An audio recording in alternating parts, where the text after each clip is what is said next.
সোমবার আনুমানিক সকাল 10টা নাগাদ হলদিয়া মেছেদা জাতীয় সড়কে বাস উল্টে গিয়ে বিপত্তি। স্থানীয় সূত্রে জানা যাচ্ছে 116 হলদিয়া মেছেদা জাতীয় সড়কে একটি বাস অত্যন্ত দ্রুত গতিতে মেছেদার দিক থেকে হলদিয়ার দিকে যাচ্ছিল। স্থানীয়রা জানাচ্ছেন অন্য একটি বাসকে ওভারটেক করতে গিয়েই বিপত্তি হয়।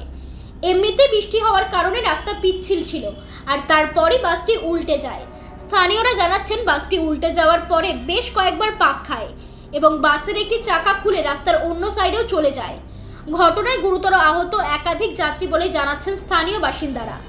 সবাইকে তমলুক জেলা হাসপাতালে নিয়ে যাওয়া হয়েছে প্রাথমিক চিকিৎসার জন্য।